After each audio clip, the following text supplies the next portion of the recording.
Elon Musk is back at Tesla and big time. Over the weekend, Elon was not only posting on X hard and heavy about Tesla making several announcements, but he also said he was back to spending 24/7 at work and sleeping in conference and factory rooms. He said he has to be super focused on X, XAI, and Tesla as they have critical technologies rolling out. He also confirmed he believes the solution to the US government's crisis is to accelerate GDP growth, which can be achieved by humanoid robots. He clarified that humanoid robots can affect the GDP of a country within 4 to 5 years and autonomous cars in 1 to 2 years. Good to see Elon back on wartime mode as CEO of Tesla. Here we go. So we've got Larry Goldberg joining us today. Larry's a multi-entrepreneur.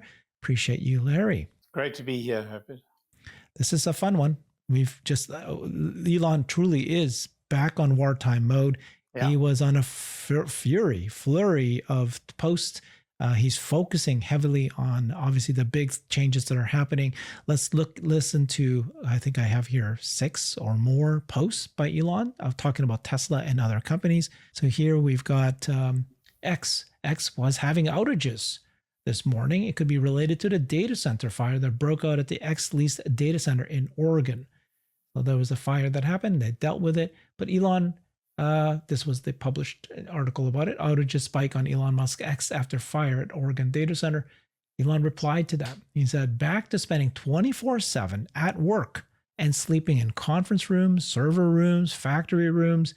I must be super focused on XAI and Tesla. Plus, there's going to be a Starship launch next week as we have critical technologies rolling out. As evidenced by the X uptime issues this week, major operational improvements need to be made. The failover redundancy should have worked, but did not.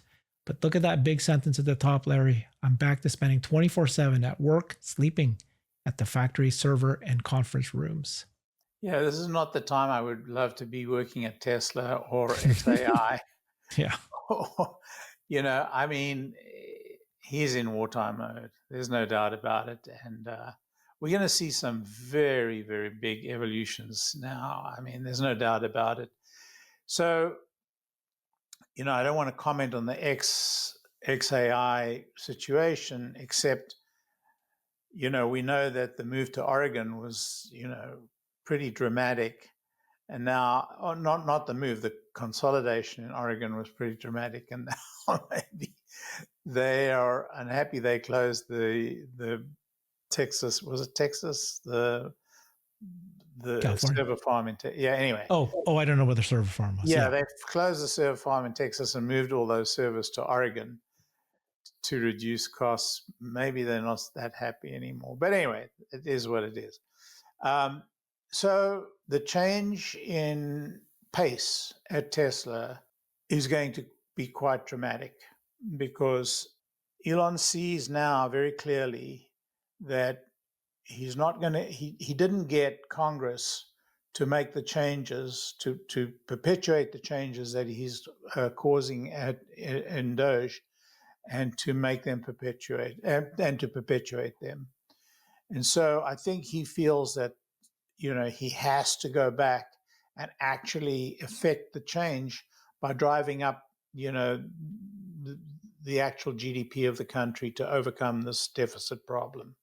Because it's one or the other. Either you have to cut the costs or you have to drive the rate of growth. Either way, you can solve the problem, but the problem has to be solved. And he sees himself as the one person responsible for doing it in the absence of somebody else doing that. Anyway, bottom line is he's in war mode. We're about to see massive changes as the decision that he made 3.5 years ago to turn Tesla into a robotics company and into an embodied AI company are maturing and are coming to market. Very exciting time. This is what he does say. And as Tesla investors, we should be incredibly happy because he recognized, and he always did, I'm sure we did, that's why he was doing this. But now he says, this is what I need to do. In order to increase the GDP of a country, one way to do that is robotics, specifically humanoid robotics, to have artificial labor, low, cheap, plentiful labor. So now that means he's focused on making Tesla build as many humanoid robots as possible, as fast as possible. He actually gives a time frame on that. But back to him being a wartime CEO, he confirmed that. So in another post, he said this. First, this guy said, Mike P said this, I'm getting a sense that after this recent interview circuit, right, Elon went around, did a couple interviews. Elon said, all right, screw this, hold my beer, and activated his level 99 mage technologist skills. He's referring to a game where you're highest level wizard. Dude had been real quiet on X recently, which is a weird statement because it's the opposite. He's been incredibly active on X the last several days. I'm thinking he's about to be on the most epic dungeon run of his career. Your puts are going to be effed like never before. Don't bet against Elon. He's about to make big moves. Elon replied with this kind of emoji of a wand. And so that's pretty cool. And then this is what you were talking about earlier. This is, given the disastrous GOP bill, the only chance the US has is explosive GDP growth. If that doesn't happen in the next 2 to 3 years, we're cooked. Please pass term limits on Congress. And then this guy replied to Farzad saying, I wonder if this is why Elon has somewhat moved away from politics in order to accelerate GDP growth with humanoid robots. If he believes this is the only solution, then this would be his most logical choice. Elon replied saying, that's right on target. That statement. Well, if you can't cut the costs, you have to grow the top line. It's as simple as that. I mean, he did what he could, and Congress just passed a bill which at the very last minute, they just, blew out the total expenditures. They took all the tax cuts that Trump wanted, and instead of cutting costs that Trump wanted, they allowed those to, just blow out because they had to buy the votes of those people who were opposed to the cuts, and so there's only one solution to this problem, and that is you got to grow the economy so that these expenditures by the federal government don't become, don't add to our deficit. There's really only two ways forward for the country, and he's chosen to, take the opposite road. Now, can he alone do it? No. But one of the things that Elon does is he sets the pace for Silicon Valley. He does the impossible and then Silicon Valley follows. So what we're seeing now is this new focus on absolute massive top line growth driven by AI. And, all of Silicon Valley is focused that way right now. And this is where we're going. We're going to, a future, we're committing the country to a future of growth based upon AI, and Tesla and SpaceX and all these other companies that Elon has are going to, move in that direction. Yeah. And he clarifies, it's not just the bots, it's autonomous cars. Yeah. So he needs to move fast. Do you think that he's going to move faster now, or he was already pretty fast? He already laid out the time frame for both robotaxi and humanoid bots. But now that he went to politics, he tried to cut the debt. He explained why that's so critical, but he's not getting the cooperation of politicians, which, he thought he could do, and it didn't happen. So now he's going, okay, my only thing to do is increase GDP. But does that mean an acceleration, or do you think it just means I need to make sure it works? So acceleration at this scale is really hard to accelerate. And to accelerate it even faster is even harder. So I think, he tried a strategy on the field of battle, and that strategy, has been blunted, and so he's reconfiguring his forces to drive a different strategy, and to do that, he has to make sure of success, and he has to speed that up as fast as possible. Speeding up is quite difficult. What his target is to execute rather than speed up. And so I think execution is all important. I think the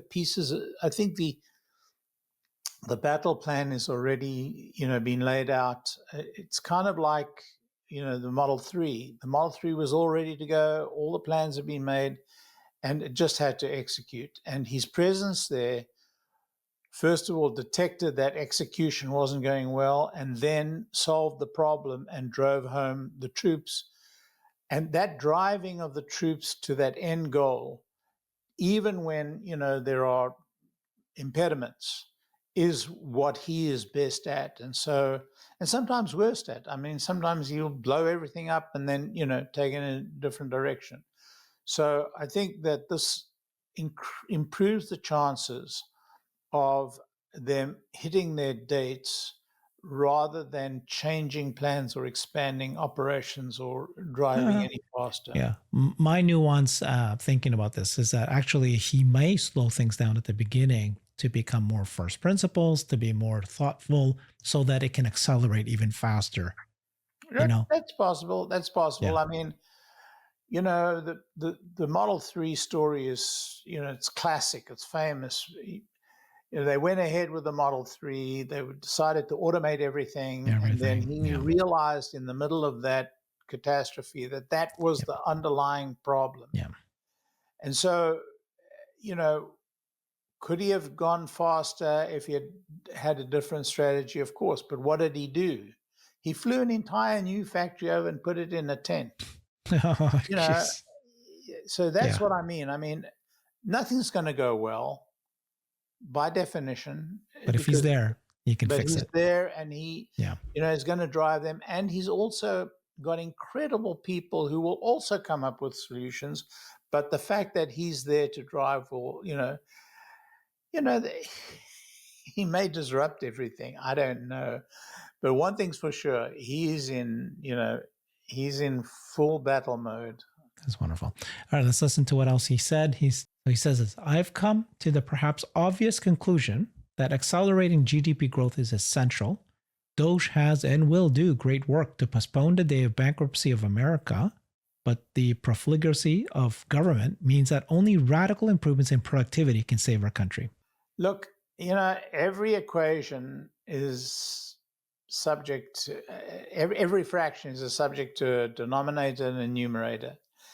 If you can't get the denominator, you improve on the numerator. If you can't improve on the numerator, you focus on the denominator. So he's trying to get the budget down, squeeze the expenses down. He sees that politically is not possible. So what he's going to do, he's going to increase the total size of the government so that the tax is balanced. And that's the whole point. We don't want to go bankrupt. We want to be, a fruitful society. And so he's going to produce more. That's the bottom line. It's fortunate that we actually have a path out of here, and Elon is in focus, is helping not only the company Tesla, but also the world. But I think it's also fair to say that AI is doing it. I mean, yes. Yeah. And, it's all timing. He recognized the importance of AI when he started, he started investing in AI. I mean, he tried to buy DeepMind, actually. I mean, that's how far he went. And that's what caused him to start OpenAI. And you can see how far forward looking that was. So, I think this vision is very, very important. And I think it's exciting that he's doing what he's doing. And it was exciting that he did what Doge did. Oh, yeah, it's all important. But I think this is a small thing. But look what he did. He changed his name on X back to Elon Musk instead of these meme names, the funny names. I don't think it means anything, but it'll be. But look at his picture. What is it? It's just it's this. What is it? No, it's the one below. Yeah. Yeah. What is it? It's interesting. I think it's a dark planet, right? It's a planet. Yeah. It's a dark planet. So this guy, Space Sudor, whatever, says, how soon can humanoid robots have an actual effect on the GDP of any country? Elon replied 4 to 5 years, which is very short, actually. No, I think that's when it starts. I think the real ultimate it's longer. It's going to be longer. Yeah, that would be crazy to be able to do it in 4 to 5 years. In fact, he's saying that there's only going to be 1 million humanoid robots by 2030. That's 5 years. So 1 million robots is not going to impact much. 1 million robots could be a lot, actually. Robot cars, though. Yeah, if each robot can perform the work of 3 people, 2.5 people, that's 2.5 million people added to the economy. Yeah, so maybe it depends on your definition of. That. What am I talking about? Anyway, doesn't matter. Yeah. Robo cars, which is FSD. So I thought it was interesting he referred to FSD, not robo taxi. Should have a noticeable effect in 1 to 2 years. So he really truly believes that that in a year, 2 years from now, every Tesla should have, or most Teslas should be able to have the ability to have FSD, right? And you would do that if it can drive itself and you can be unsupervised, not robotaxi, not you taking a ride hail or anything, but driving you because it's your car. Well, robot somehow. cars incorporate robotaxis as well as retail vehicles. So I think it covers the whole panoply. And so I think, I think that there's a safety issue, less people die. I think there's a productivity issue, more people achieve more work even when they're driving the car. And there's the robotaxi dividend as well. And I think that's why it all happens so early in such a short period of time. But I think that honestly, after 2 years, the effect is not going to be that noticeable, but it will grow fairly rapidly after that. Yeah. He's very aggressive in his time frame, but that's interesting to see him say autonomous cars. It's also Musk time. 1 to 2 years. That's Musk GDP. time. But I mean, 2 years would have been aggressive, but he said 1 to 2 years. 5 years would have been aggressive. He said 4 to 5. It may be 5 years. So, Yeah. But anyway, so that's good to hear. I mean, this is Elon and he sets these aggressive timeframes and then he thinks about how can we do it that fast? Maybe partnerships with other car companies now. Maybe, I think it'd be a while. Look, what's interesting about that is you don't need a massive impact for it to be economically important. You need a realization that the economic impact is going to be very substantial and that it's going to impact the budget, the investments. Deficit. Because, you don't set the value of money. You don't set the interest rates. You don't set based upon what is happening at the moment. You do it based upon expectation. So really what he's saying is within a couple of years, you're going to have a clear sight of what is going to what the financial implications are going to be. And that affects revenue. Gotcha. It affects, a lot of things, particularly confidence and the ability to sustain high deficits in the expectation of a dividend later on. And that's how stock prices become so high because of the expectation of earnings. Gotcha. Yeah, that makes sense. Yeah, GDP growth and what the definite or the forecast of that would be. Yep. So the other thing that he did say was Tesla themselves posted this. They said big difference between constantly making micro adjustments, watching traffic, anticipating behavior of other drivers versus just leaning back and watching the road. FSD supervised lets you do the latter. This is supervised FSD, but it's so good now. You and I have been driving FSD supervised, and we both share the same story where it's incredible, the experience now. I used to only do it to test the service to see how well it's doing. Now it's not only, I do it now, I turn it on because I think it's safer and I actually do enjoy this whole thing that they said here. I see it all. I do feel so much more relaxed on my own than if I don't do it. So it's more like I now see the value of it and I now see the worth. It's now worth the price of, let's say, $99 a month or whatever. So James Dalmo said this. He said, frequent travel between San Francisco and LA has been an enormous drain on my time and energy for 25 years. FSD has nearly eliminated. This technology has significantly improved my quality of life. I agree with him. Elon replied to James, and he said, Tesla self-driving massively improves your quality of life and safety for the thousands of life hours you're in a car. It really is a big deal. Yeah, I mean, my family is living proof of that. I mean, I'm in my 80th year. I get in my car, drive 250 miles to do an interview, drive 250 miles back, same day, don't even think about it, listen to my favorite book on my way there and back, get out of the car, I'm ready to do a day's work. I mean, it's like nothing to me now. And I take these very long trips across country, very relaxed, no longer the angst of flying. And my wife, who has taken to not driving at night anymore because she doesn't feel confident anymore. She's got some eyesight issues, but she just doesn't feel confident. Now with FSD, she's become completely independent of me again. I mean, I don't know if that's a good or bad thing, but Right. That's amazing. It's in the Yeah. car at night. She drives Yeah. wherever she wants to go. No questions asked because she uses FSD 100%. Yeah.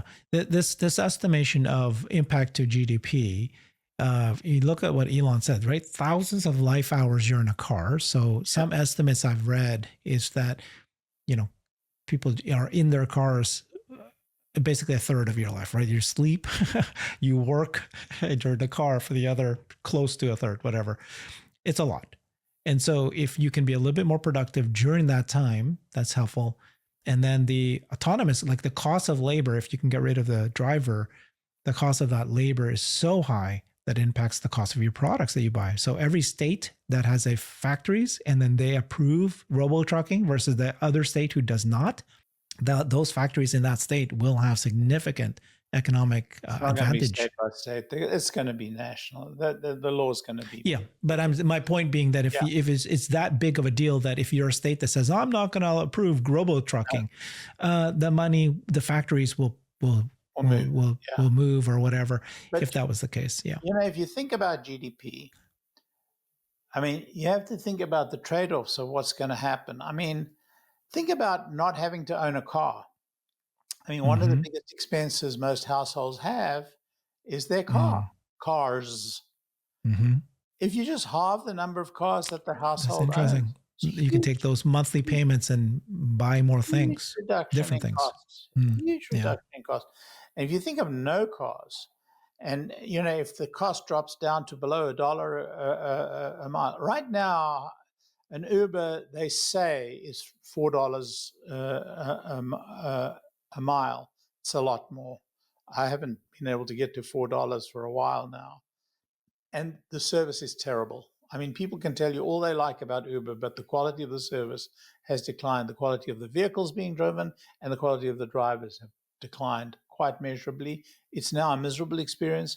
We used to say it's such a better experience than taking a taxi. It's no longer. It's not as bad as a taxi, but it's not a joyous experience. Once you have a self-riding, service, the quality should rise very dramatically. So I'm pretty excited about what it's going to do to the economy. Okay, so Tess, what we've been doing so far is going through Elon's posts that he just did in the last few days. He's got some more. He talked about this, which is Colossus 2, which is xAI's supercomputer. They're building another supercluster, calling Colossus 2.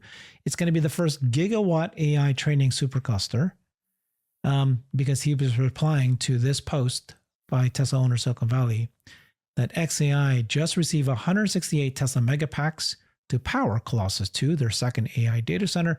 That's massive energy storage, 168 megapacks required for these data center, enough to run an entire neighborhood, now fueling AGI. Tesla and xAI, the future of power-hungry intelligence. So these are the photos that came with that. So yeah, Elon calls it the first gigawatt AI training supercluster. That's how huge it is. Yeah, it's very interesting. And he's using, in the first instance, he was using natural gas to generate the power. And now he's buying power from the Tennessee Valley. I'm fascinated to see what's going to happen at Tesla with the second version of their supercomputer. I mean, that's a massive building. I have to think it's bigger than the Colossus building.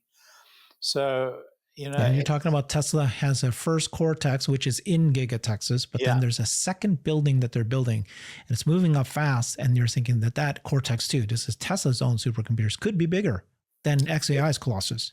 It looks Colossus-like in size, so it's incredible, just incredible. We'll see. We'll see. That's really cool. Okay, the last post that Elon made was he's replying to this post.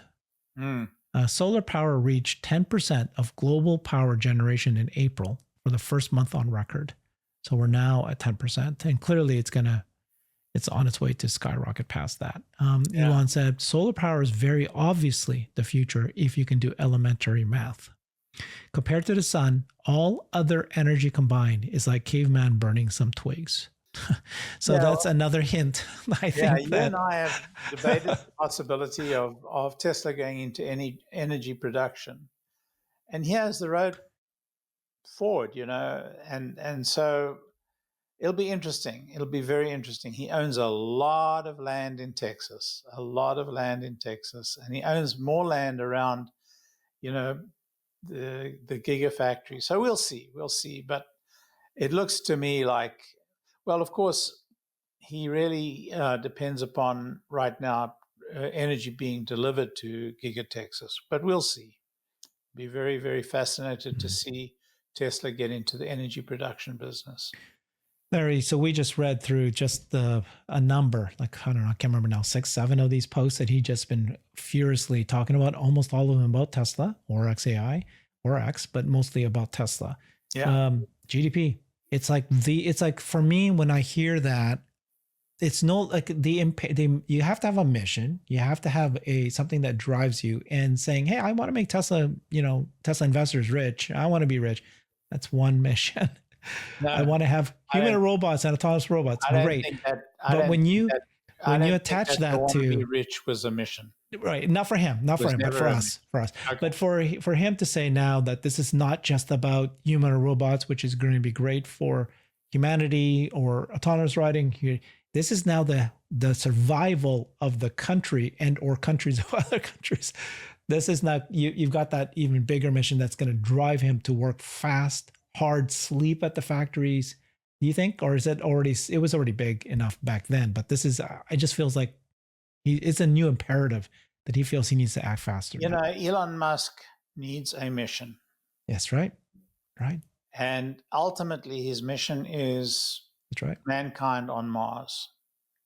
That mission can be translated to mission statements for each of his companies. But right now, the imperative is not just the survival, but the wealth of the country as a whole, in order to enable this great mission of his. So if you're talking about a mission-driven guy, he's a mission-driven guy, and this is, today's mission. And for the next 3 to 5 years is to get across this hurdle. Doesn't stop his mission to launch Starship. And, there's a Starship launching potentially on Tuesday. So the ultimate mission and then the missions towards that ultimate goal, they're all important to him. Yeah, you're right. That was a very good reminder. He needs a mission. He already has a mission, but I think this is even bigger. Recognition that, okay, we're going to go bankrupt because the politicians are not going to act.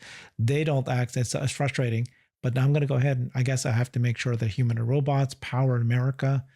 And I've been saying that, do you think that the government of the U.S., they're so dysfunctional? Do they at least recognize that it is war against, other countries? China's really, really spending a lot of money, and if they get their energy up first, if they got their robotics first, if they got EVs and AVs first, this is a national imperative. I liked that the Secretary of Transportation, Sean Duffy, said when he was interviewed, he said that this is basically a race against China. And if he didn't say that, I would be a little bit less I didn't know if his motivation was truly there, that this is critical. We need to rush and make this happen.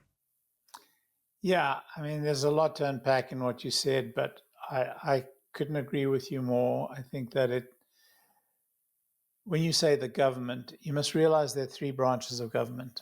The one branch that really understands the imperative is the executive branch. From Trump on down, they're of one mind. They understand entirely the imperative of putting the country on a sound financial footing, of driving forward. They understand that imperative 101%.